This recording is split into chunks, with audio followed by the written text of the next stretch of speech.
So we move on to problem number 11 on YDSC. In this case, YDSC setup, slits are 2 mm apart.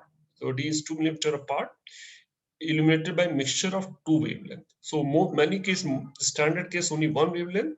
Here are the two wavelengths, lambda 1 and lambda 2.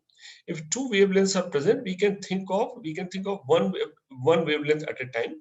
So this will create its own fringe pattern, and this will create its own fringe pattern, and resultant pattern will be basically it's a sum of these two. So these are two wavelengths, and in this case also what we notice, D is much larger than lambda. So large number of fringes will form, and we can assume the fringe width to be uniform here. So we can use uniform width fringe width formula here.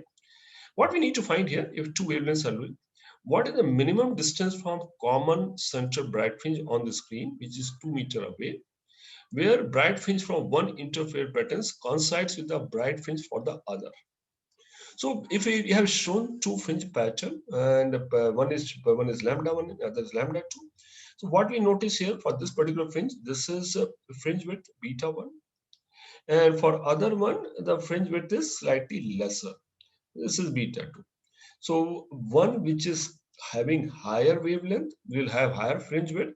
So if you need to look at this fringe width, will correspond to basically 900 nanometer, and this will correspond to 750 nanometer. Smaller the wavelength is, smaller will be the fringe width in a similar proportion. So this how fringe widths are forming. If I look at this first one here, they are not coinciding here, and this is the second one, and it's like this. So what we are looking at, which is the point where we find both maxima occur at the same point.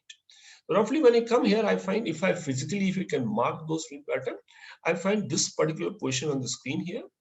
Again, after the center bright fringe, this is a point where both the maxima occur at the same point. So this is what visualization of fringe patterns here. Now let's mathematically solve. So we understood here fringe width is uniform.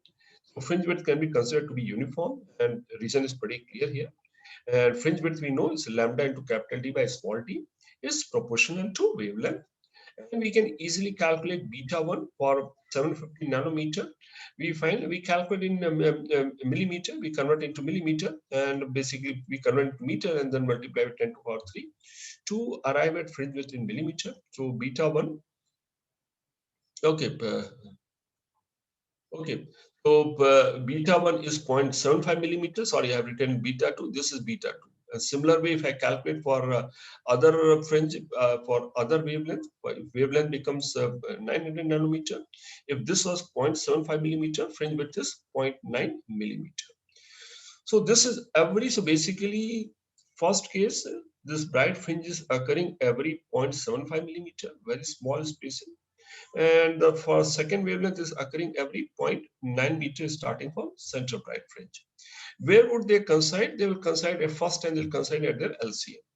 And so if we take LCM of the two, the sixth fringe, so this multiplied by 6, the sixth bright fringe of the first one will coincide with the fifth bright fringe of the second one. Okay, and if we multiply, that's where it will, that's a common point where both the bright fringes will form, basically LCM of the two fringe widths, and that would be equal to y is equal to 4.5 millimeter. That's the point.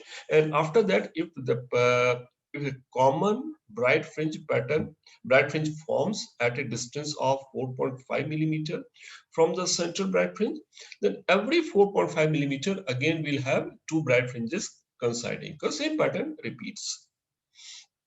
So this is a typical example of calculation for two different wavelengths.